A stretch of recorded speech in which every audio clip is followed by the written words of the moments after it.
ज्या पद्धतीने अभिजित बिस्के यांनी आता तरुणाई सोबत जोडल्या जाण्याची घोषणा केलेली आहे त्या पब्लिक, त्यानंतर मोहन भागवत कुठेतरी आता तेही तरुणाई सोबत कॅम्पेनिंग करणार आहेत. किंबहुना तुम्हाला असं वाटतंय का कुठेतरी आता भारतीय जनता पार्टीने ज्या पद्धतीने धर्मेंद्र प्रधान याचा राजीनामा घेतलाय तर थोडीशी ग्राफ जो खाली आहे तर भारतीय जनता पार्टीला वाचवण्यासाठी मोहन भागवत आता रस्त्यावर उतरले असं म्हणता येईल? 100%.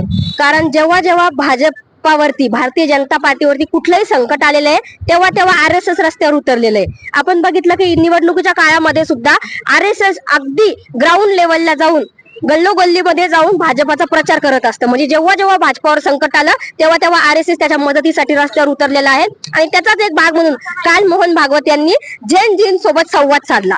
परंतु तो जो संवाद त्यांनी साधला तो लिमिटेड काही वैचारिक एका विचाराच्या विद्यार्थ्यांशी त्यांनी संवाद साधला. मग त्यांनी आमच्यासारख्या काही ज्या डाव्या संघटना आहेत, काही दुसऱ्या विद्यार्थी संघटना आहेत, त्या विद्यार्थी संघटनांना का आमंत्रित केलं नाही?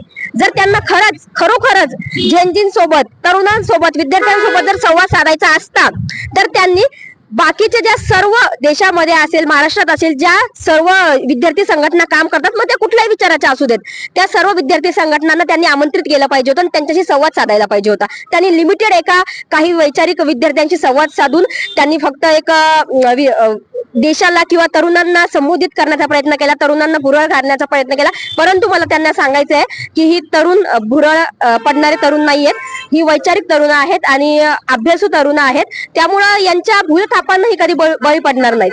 दुसरीकडे RSS करून टीका झाली. ही जी संघटना आहे, देशद्रोही संघटना आहे, याला फॉरेन फंडिंग होते, आरोप केले गेले की ज्या ठिकाणी जंतर मंतर आंदोलन चालू होतं तिथे देखील उमर खालिदच्या नावाची घोषणा केली गेली. म्हणजे कुठेतरी देशद्रोही असं त्याला घोषित करायचं असं वाटतं का तुम्हाला?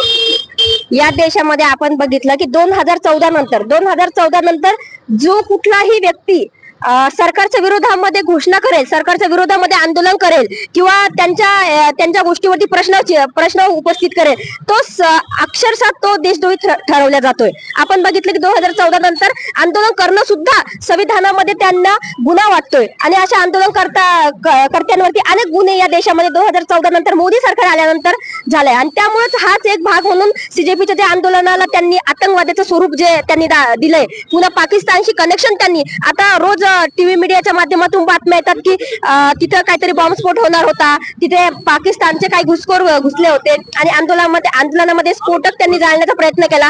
हे म्हणजे आंदोलनाला बदनाम करण्याचं एक षडयंत्र आहे. म्हणजे जेणेकरून याच्यानंतर कुठल्याही व्यक्तीने, कुठल्याही संविधानवादी व्यक्तीने या देशामध्ये सरकार विरोधात आवाज नाही उठवला पाहिजे. त्याचं एक षडयंत्र सरकार करते. दुसरा अभिजितवर असे आरोप केले फक्त ते भाजपवरतीच जे सरकार आहे तिथंच ते आंदोलन करतात, जिथं काँग्रेसचं सरकार आहे, जिथं आम आदमी पार्टी आहे तिथं आंदोलन करते. आणि दुसरं असं की राहुल गांधी आताच का त्यांना जाग आली, 19 दिवस त्या ठिकाणी उपोषण चालू होतं तेव्हा राहुल गांधी का आले नाही? मग त्यावेळेस लाठीचार्ज झाला, वातावरण चिघळ, त्याला फायदा घेण्यासाठी राहुल गांधी आता ग्राउंड लेवलला काम करतील असा आरोप केला जातो. मला त्या सगळ्या लोकांना तुमच्या माध्यमातून सांगायचंय की पेपर लीकचा मुद्दा सगळ्यात आधी राहुल गांधींनी उचलला होता. सगळ्यात आधी अभिजित बिस्केच्या सुद्धा आधी राहुल गांधींना ट्विट केलं, राहुल गांधीने संसदेमध्ये प्रश्न मांडला आणि राहुल गांधीने योग्य पद्धतीने लोकशाही मार्गाने, ते एक सांसद आहे आणि त्यांच्या पद्धतीने त्यांनी पेपर फुटीचा मुद्दा सगळ्यात आधी देशामध्ये राहुल गांधीने उचलला. आणि त्यानंतर CJPचं जे आंदोलन आहे, राहुल गांधींना कुठल्याही मॉबची गरज नाहीये. राहुल गांधी नाव मोठं आहे देशामध्ये. आणि जेव्हा अभिजित बिस्के सारखा तरुण, देशातला एखादा तरुण बाहेरून येऊन जर इथं त्याचं तिकडचं शिक्षण सोडून, त्याचं करिअर सोडून इथं जर नेतृत्व एखाद्या गोष्टीचं करत असेल, त्यामध्ये राहुल गांधींना येऊन ते हायजॅक करण्यामध्ये काही अर्थ नाहीये. परंतु राहुल गांधी वेळोवेळी आंदोलनकर्त्यांचे, उपोषणकर्त्यांच्या भेटीगाठी घेत होते, आंदोलनकर्त्या मुलींच्या भेटीगाठी राहुल गांधी घेत होते. आणि त्यामुळे कदाचित राहुल गांधी त्या आंदोलनामध्ये स्वतः वैयक्तिकरित्या पार्टिसिपेट झाले नाही. परंतु जेव्हा विद्यार्थ्यांवरती लाठीचार्ज झाला तेव्हा नक्कीच राहुल गांधी PM हाऊस समोर गेले आणि PM हाऊस समोर जाऊन त्यांनी धरणे दिले, आंदोलन केलं आणि या गोष्टीचा जाब त्या नरेंद्र मोदींना त्यांनी विचारला. आणि राहुल गांधींना प्रसिद्धीची गरज नाहीये. मुळात राहुल गांधी वेळोवेळी विद्यार्थ्यांचा असेल, देशातल्या नागरिकांचा असेल, मुद्दे संसदेमध्ये उचलत असतात. दीक्षा पवार. काय सांगाल? काल CJPचे प्रमुख अभिजित बिस्के यांनी एक कॅम्पेनिंग सुरू केलेलं आहे, क्या बोलती पब्लिक. या माध्यमातून ते तरुणाईसोबत संवाद साधणार आहेत. काय यांनी वाटतं का तुम्हाला तरुणाई त्यांच्याकडे आकर्षित होईल? आकर्षित होईल असं म्हणण्यापेक्षा ते ऑलरेडी आकर्षित झालेले आहे त्यांना.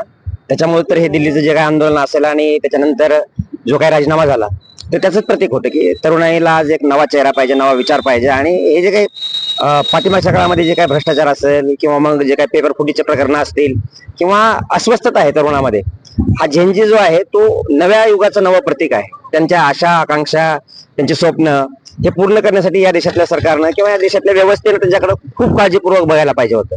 पण काय होतं की जे जुने म्हातारे लोक आहेत त्यांना असं वाटतं की आम्ही जे म्हणू त्याच दिशेनं सूर्य उगवला पाहिजे. पण त्यांच्यामुळे काही सूर्य झाकला जाणार नाही, कारण की आपण पाहतोय आज तरुणांना त्यांच्या स्वप्नाला जो कोणी आकार देईल, त्यांच्या ज्या अपेक्षा पूर्ण करेल त्याच्या पाठीमागे ते राहतात. त्यामुळे जे काही आता क्या बोलती पब्लिक जे काही कॅम्पेन चालू आहे सीजेपीचं, मला वाटतं ते योग्यच आहे. आणि त्याचं जे आता त्याचं पाहून आपल्या काही म्हाताऱ्या माणसांना वाटतं मोहन भागवतांना किंवा आपण तरुणाला बोललं पाहिजे. कसं आहे, साप नाचला म्हणजे मांडुळाला नाचता येईल असातला भाग नाही. त्यांना या देशातले धर्मव्यवस्था मजबूत करायची आहे. आपला तर धर्माला काही विरोध असण्याचा प्रश्नच नाही, धर्म धर्माच्या ठिकाणी श्रेष्ठ आहे. पण जे काही आमच्या आशा आकांक्षा अपेक्षा आहेत त्या पूर्ण करण्यासाठी जो काही आज अभिजित दिपके लढतो किंवा त्यासोबतच्या ज्या काही विद्यार्थी संघटना आहेत त्या लढतायत, त्यासोबत तरुण आहेत.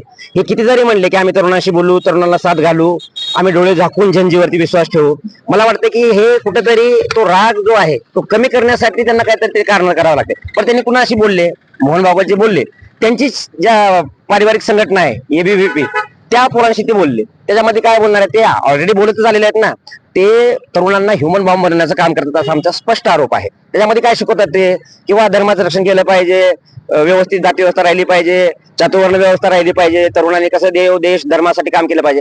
अरे बाबा, तुझेच लोक देव देश धर्म लुटून खायला चालत ना. राम मंदिरामध्ये एवढं मोठं प्रकरण झालं, मोहन भागवतचं काय स्टेटमेंट आहे, मोदीचं काय स्टेटमेंट आहे?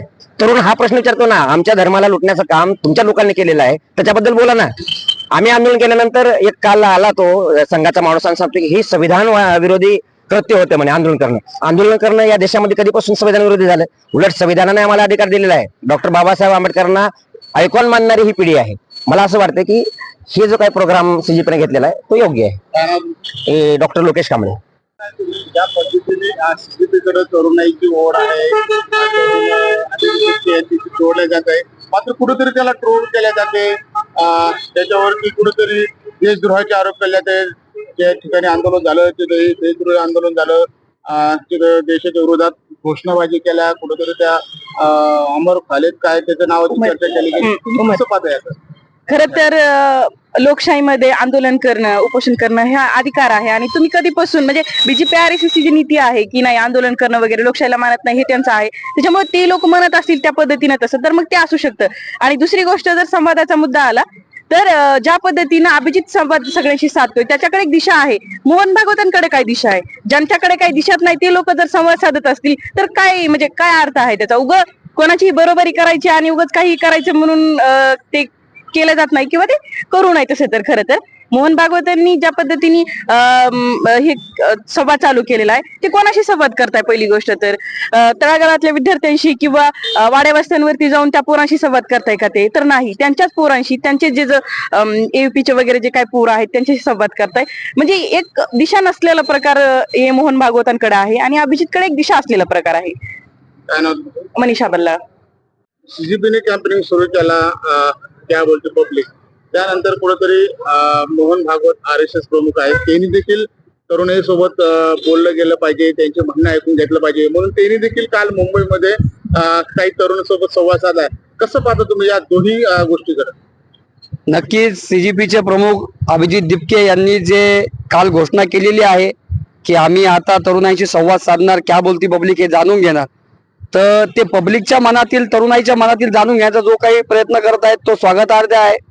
परंतु त्यांचीच कॉपी म्हणून सरसंघचालक मोहन भागवत यांनी जो काही प्रकार केलेला आहे तो काही म्हणजे लोकांना रुतण्यासारखा नाहीये. जसं दिपकेजींना रिस्पॉन्स आहे तसं मोहन भागवतला कधीच रिस्पॉन्स येणार नाही. कारण की मोहन भागवत यांनी वारंवार इथली पिढी बरबाद करण्याचं काम त्यांच्या संघटनेच्या माध्यमातून केलेलं आहे.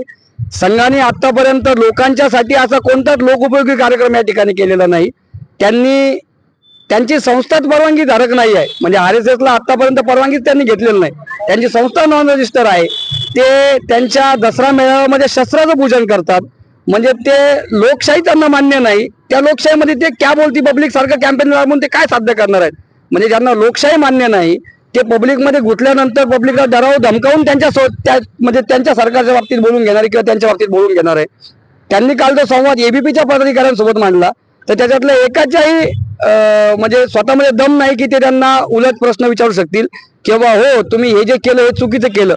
त्यांनी विद्यार्थी निवडणुका बंद केलेल्या आहेत.